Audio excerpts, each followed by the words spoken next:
Hello, welcome in. Hey Marie, welcome in. We are talking about pro bono work. I have notes. Everybody get excited about the notes. But also, also get excited that both dogs are pretty much on camera this time. I can't believe it. This hasn't happened in a while. They're finally both on camera. So we're starting with a pup date because everybody's finally on camera. I know, we can all celebrate together now. It's very exciting. Easy. Good job, bud. Bo's a little wild today, so sometimes he gets a little teethy when he's wild, so we have to tell him to take the treat and be all nice about it. Easy. Good boy. All right. We can celebrate because since, maybe we can just lower it just a tad. There we go. Now we're pretty much everybody's on camera. I can't believe it. You guys finally did it. Congratulations to my dogs. All right, and everybody watching this. All right. So let's go. So we're going to talk about pro bono work, and I have some notes. So the first thing we want to talk about is what is pro bono work, and why are we really doing it? So our pro bono work is going to be the work we're doing for free. So pro bono just means, just like a lawyer is pro bono, the pro bono work that you do is going to be free. You just call it that because it sounds better than free work.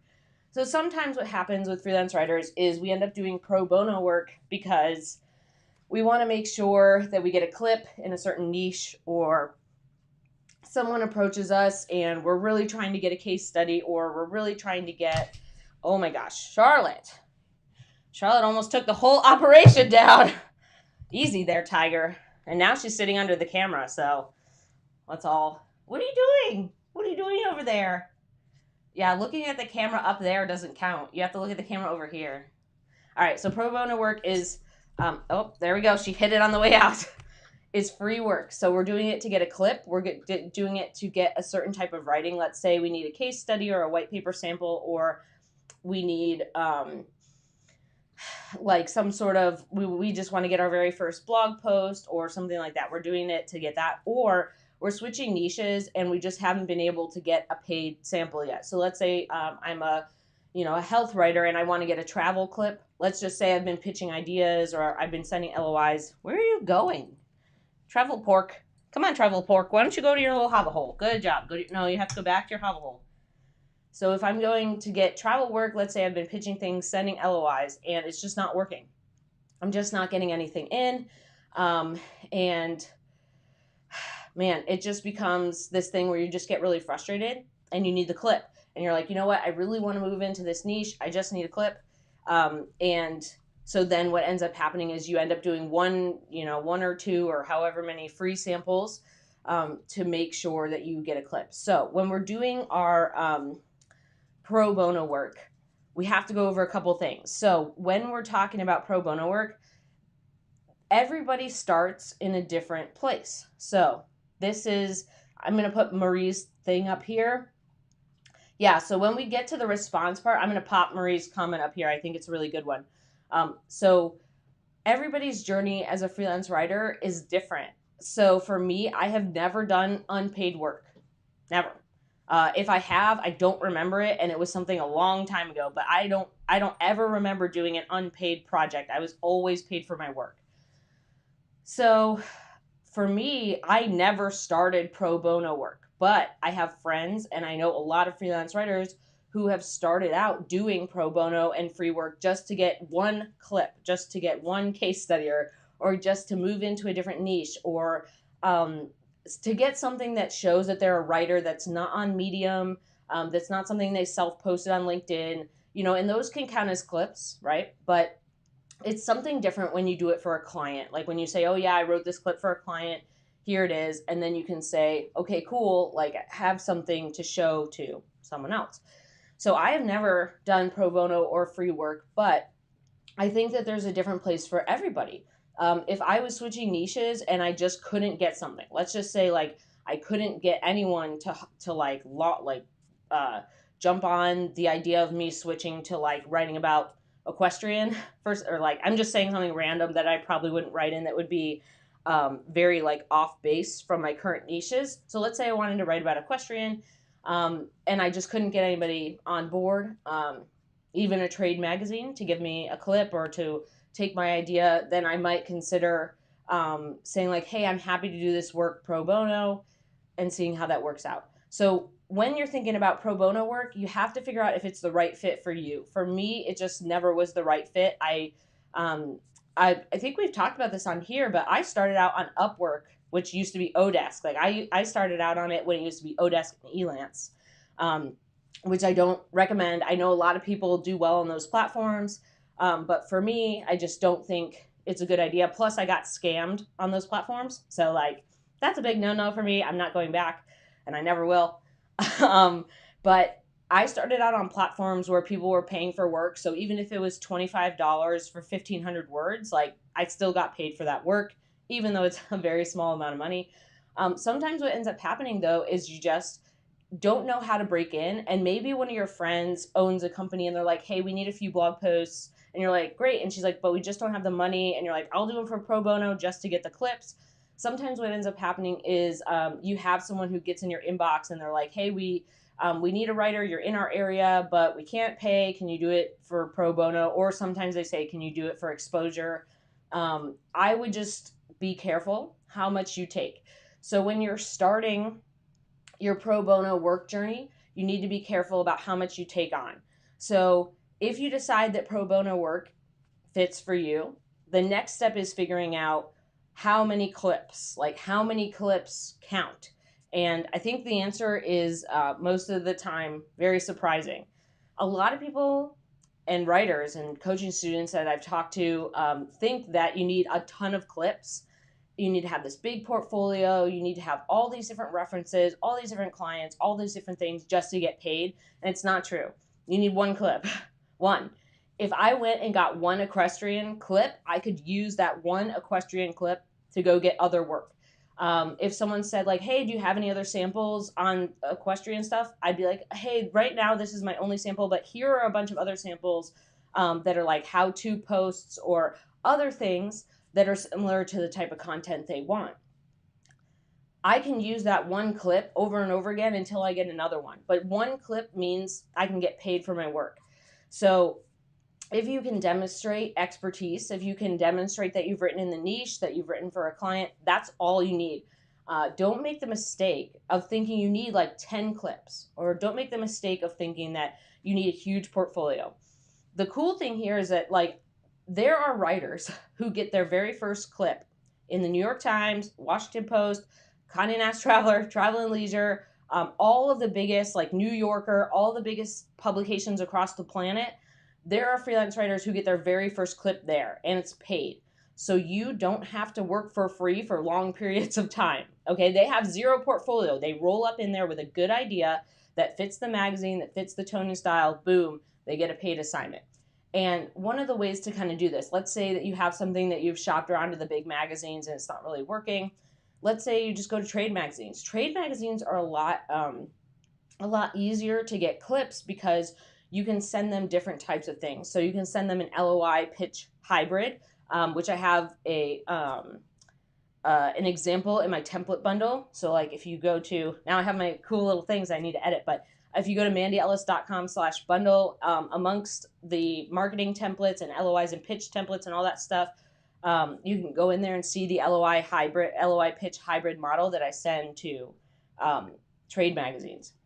So you could send something to a trade magazine, include a few headlines, a few ideas, and they often have internal editorial calendars that you can't find or know about.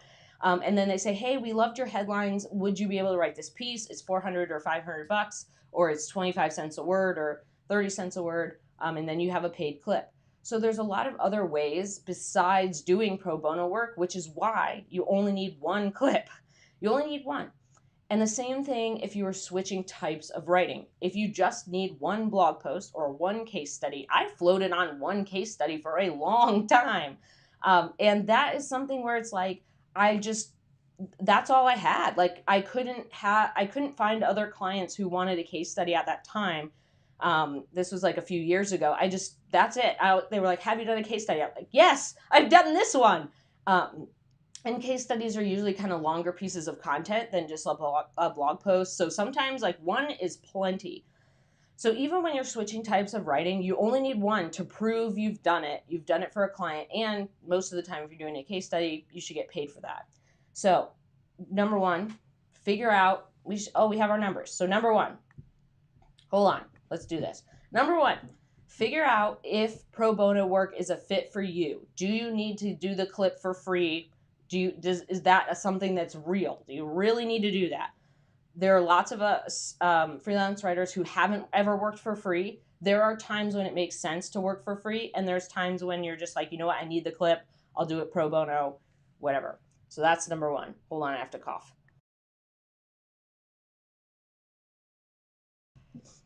All right, so that's number one, is like you have to figure out whether or not pro bono work is a fit for you and what your goals are and what's going on. Cool. All right. Number two is that we need to figure out how many clips we need, and it's one. It's always one. You need one blog post, one case study, one landing page, one web page, one of something, one. Or you just need one person to agree to give you some kind of assignment that you will do, and you only need one clip. And people sweat over the amount of their portfolio. They sweat over the fact that they need all these extra things. But the secret is, like, you don't need this big portfolio. And I didn't. A lot of times I talk to people who say, well, yeah, like you have like 200 clips. Yeah, over like 10 years. I mean, like that's not even all my clips. That's just the ones that I haven't cleaned out in my portfolio. There's at least probably half of those that need to go. That's just like, I just haven't cleaned them out. But the difference is, like, when you've been doing this for a while, you collect clips over time. It's the same thing as anything else. Like, you collect things over time, like even stamps. If you're a stamp collector, you collect them over time. And the difference is, like, I started with nothing too. I had 0 clips, and I ended up getting a few clips, and then I replaced those clips, and then I replaced those clips, and I did that over and over again. And now I have the portfolio I have. But just because your portfolio doesn't look like someone else's, just because you don't have any clips, every writer starts with 0 clips.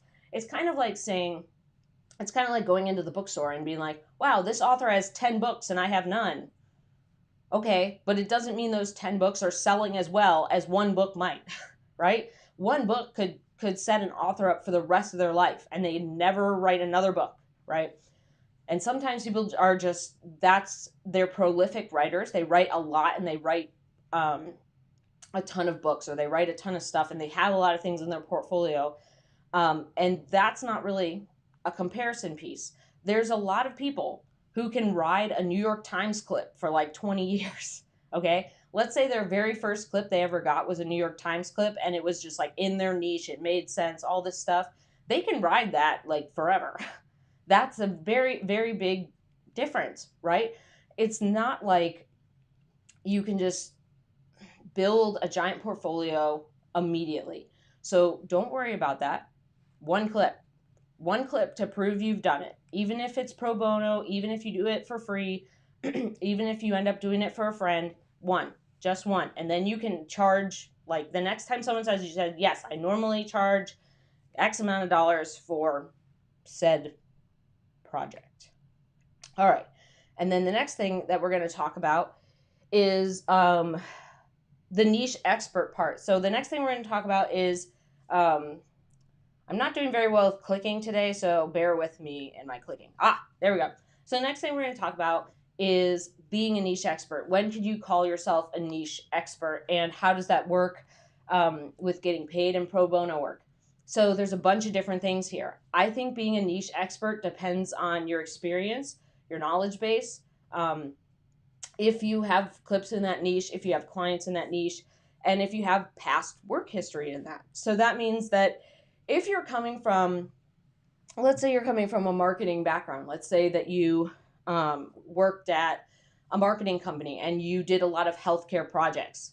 Well, that makes you a niche expert. Just because you're not a freelance writer yet, just because you're just like, oh, well, now I'm starting freelance writing, I have no clips. It's like, yeah, but you've done all this work. You don't just erase, the last 5 to 10 years of your career because you're starting as a freelance writer.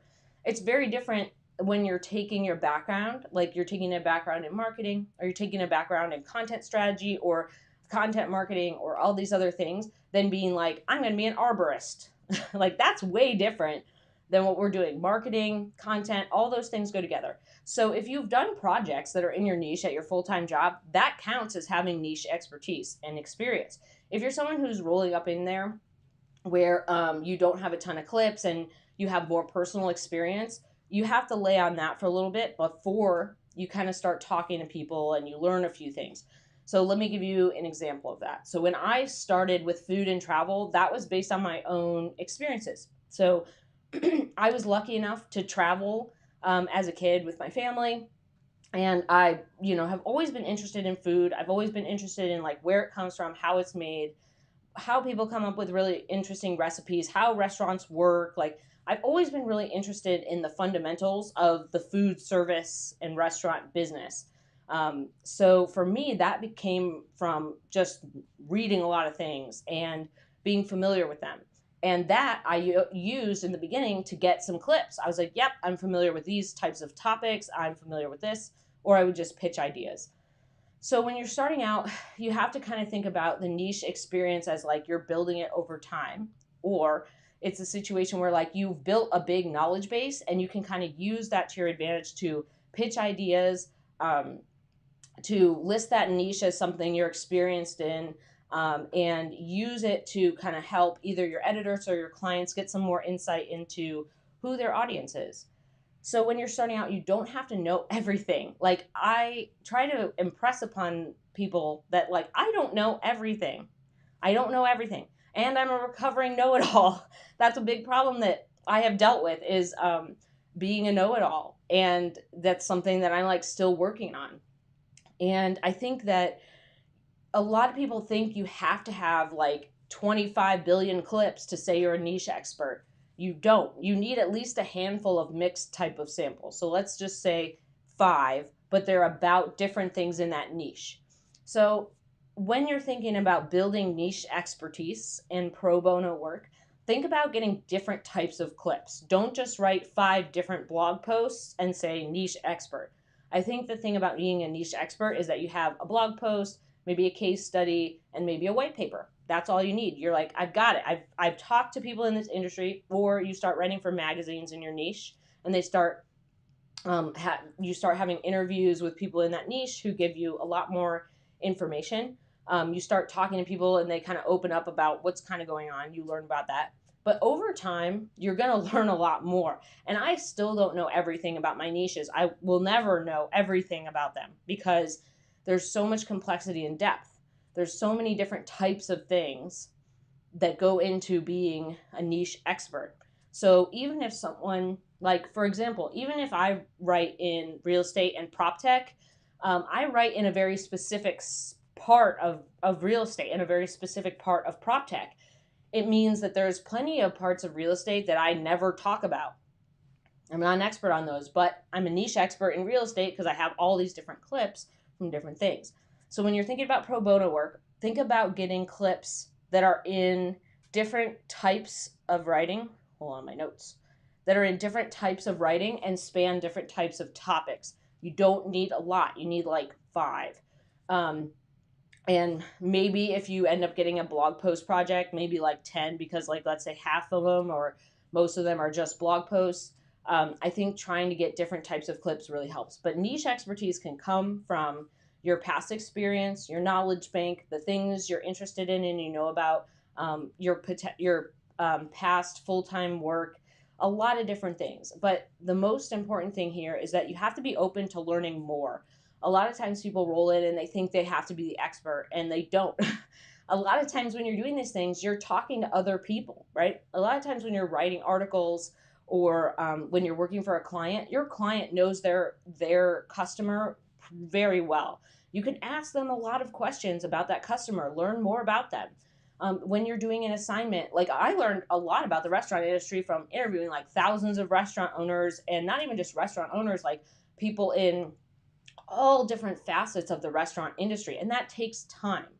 So I think if you're going to market yourself as knowing a niche, I think it's better to think about learning and knowing and figuring it out rather than worrying about the expert part as well.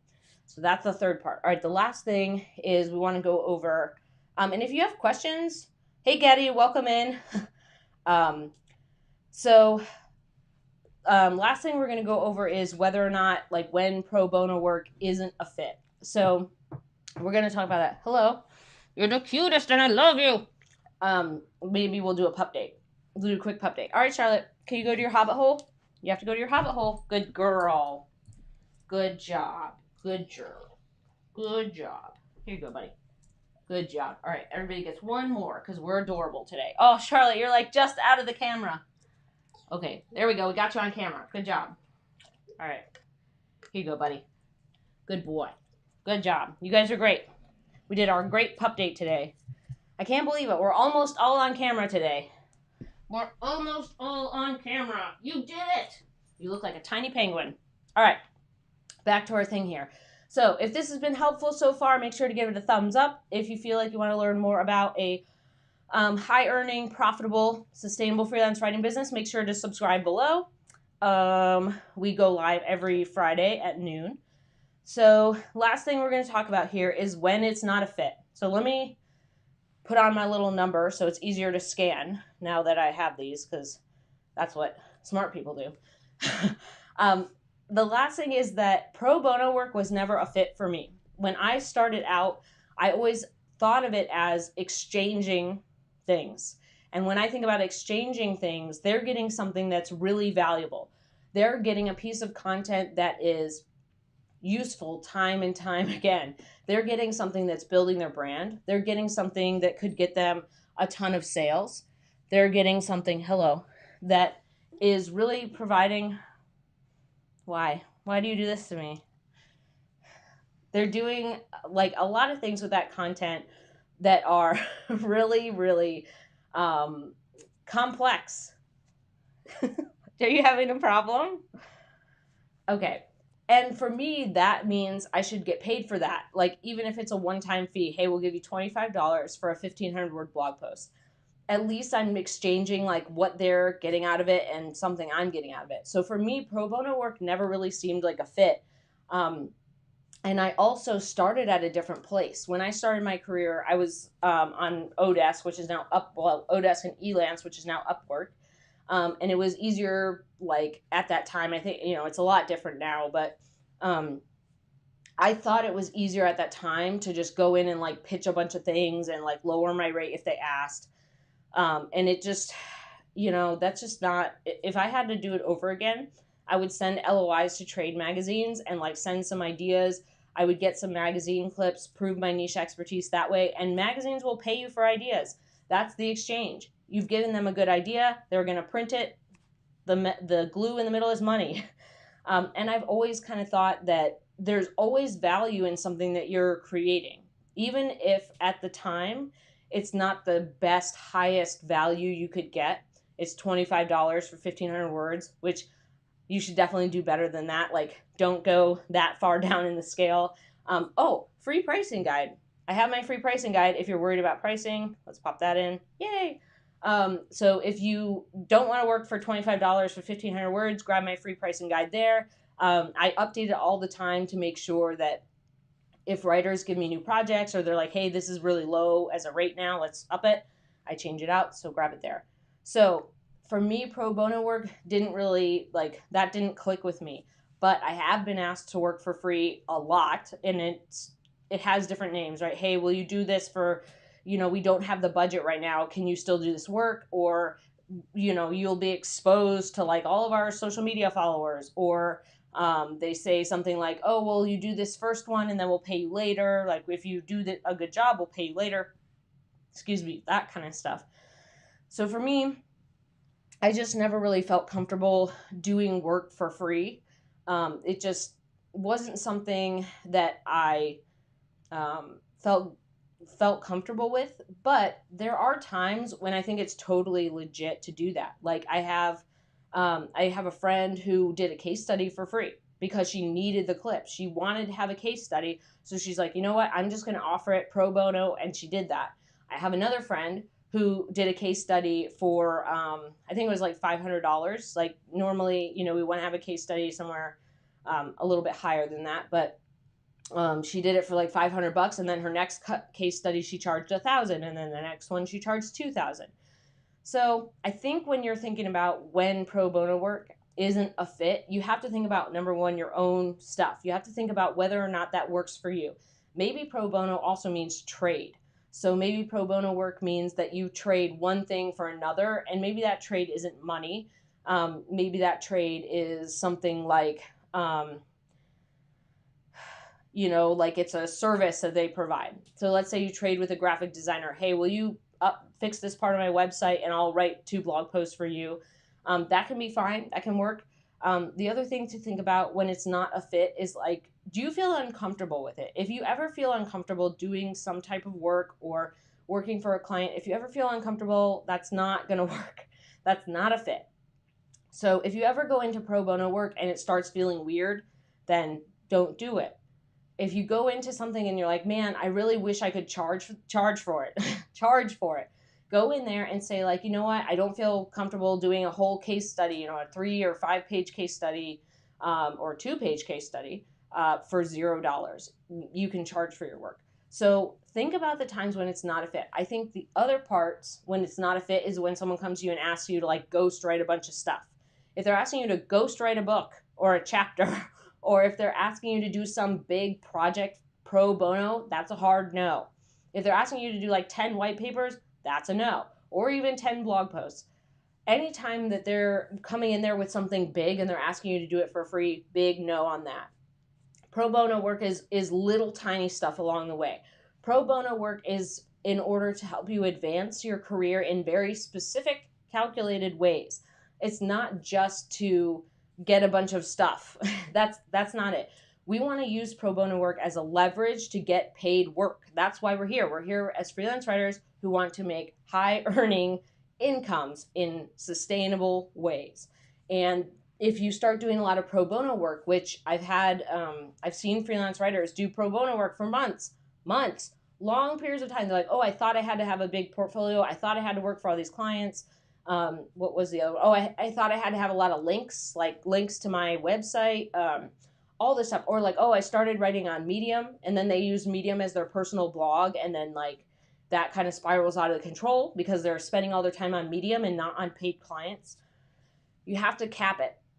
And pro bono work is not a fit for any types of projects that like are big. These are little things like 1 blog post or maybe just 4 blog posts. So you do 1 month of blogging pro bono, or you end up doing 1 case study and then your next one, you charge a good rate. You end up doing small one-offs for pro bono work.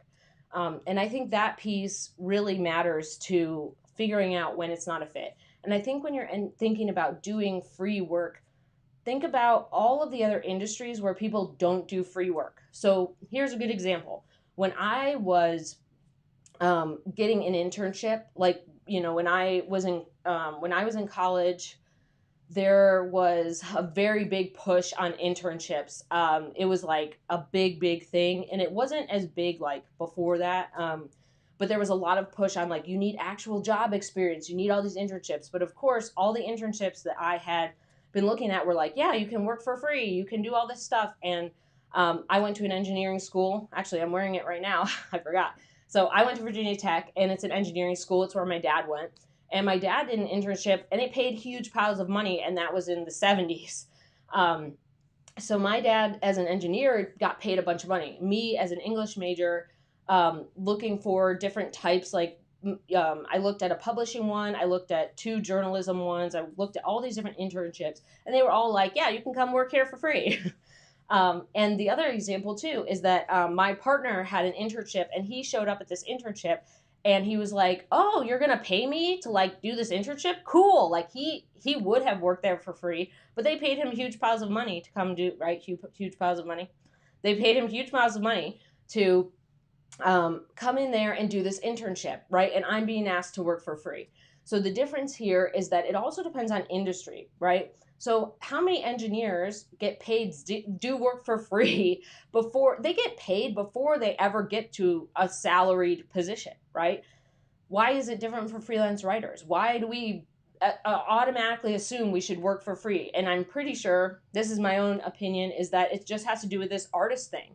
Artists create, and we create for free because we like to create. And it's different because other people have like more functional things. But what's nice is kind of the shift that's happening is content is really important. It has a lot of value right now, and lots of people are creating lots of content. So it doesn't mean you have to work for free. Finishing up that story that I didn't finish about the internship. When I did an internship, I ended up doing 2 internships for credit. So I did them for college credit. I traded that too. Like I wasn't going to work for free. When I knew like engineers and other people were getting paid like actual money, like way more money than you make as a lifeguard, which was my job. And I did it for college credit. So like they're like, yeah, if you come in and do this internship, you'll write this many articles, you'll do these interviews, do all this stuff. We'll give you 3 credits. So basically your internship is like a class. So that I traded, and I still got credit. I didn't have to go to, I didn't have to take another class. I just did my internship as part of the credit. And that worked out really well for me. But I still got something in exchange for that. And it wasn't money at this time. But I think the whole point is like, we don't have to start our freelance writing career doing things for free. We don't ever have to work for free if we don't want to. If we want to work for free and get a clip or 2, or if we've been trying to get into a niche or trying to get a certain type of higher level project, yes, I would consider doing maybe one small version of that for free to get the clip if that feels like a fit for you. But you don't have to think about being a freelance writer or an artist or a creative as having to work for free. And there's also a really good book called Real Artists Don't Starve. And I think it's by Jeff Goins, if I'm right. And if you go read that book, like all of the famous artists didn't work for free. They lived in people's mansions and got like huge piles of money, and they were rich. So the interesting thing is that over time, things have shifted to writers believing that they have to work for free in order to get paid work. And I believed this at the beginning too. Even though I never worked at pro bono stuff, I believed like, oh, eventually I'm going to have to do something for free. Eventually I'm going to have to do this. Luckily I didn't, but we have this idea that pro bono and free work is like a natural part of like doing our job. And it's not. It doesn't have to be. It can be just like all these other industries where like before they even graduate college or before they even are prepared to get into the world, they get paid huge piles of money. And we can use our experience and our knowledge base and our niche expertise and all these things together to get paid for good projects. We can get paid for all these different things. And think about the value that people are getting out of content right now. People are getting a ton of value out of content right now. That's what people are creating. That's like social media, their blogs, LinkedIn, Pulse, video content, lives like what you're on right now, like our live stream, all these types of content are really like emails, that counts. They're creating all these types of content, and that has huge value, and that's monetary value. So you don't have to work for free. Okay. So we're going to pop in what Marie said because I wanted to pop in. So Marie says, one of the best comebacks was someone who suggested, I have a small number of gifted pro bono work each year, and this year is completely allocated for charity work. See, that's a great way to end up, to end up doing pro bono work, but change the slant. So maybe what you end up doing, like, I know one of the things that I considered and that I know other writers do is providing content for shelters, for dogs and cats and animals that are in the shelters. Is like you write blog posts, you write their listings so that people can find them and fall in love with them and adopt them. And this is like a great way to say like, hey, every year, like I do a small number of pro bono pieces. Let's see if we can work on this. It's allocated for this, whatever. You can do it for a charity and then you maybe get a clip, or you can do it in terms of like, hey, I know that your budget's really small. I'm happy to do this pro bono just this one time, whatever. But you can also give them, it's basically like a win-win in this scenario. So I really like this response. I think it's a really good one. Cool. Any other questions? If you have questions about this, pop them in. If you feel like this was helpful so far, make sure to give it a thumbs up. And if you feel like you want to learn more about a high earning, sustainable freelance writing business, we're not running ourselves into the ground here, and we're definitely getting paid well. Make sure to subscribe. Let's see. Getty says, unfortunately, much of what I've written as a niche expert is proprietary. My work belongs to several companies, not me. So here's what we do with that is I've talked to people with this issue before.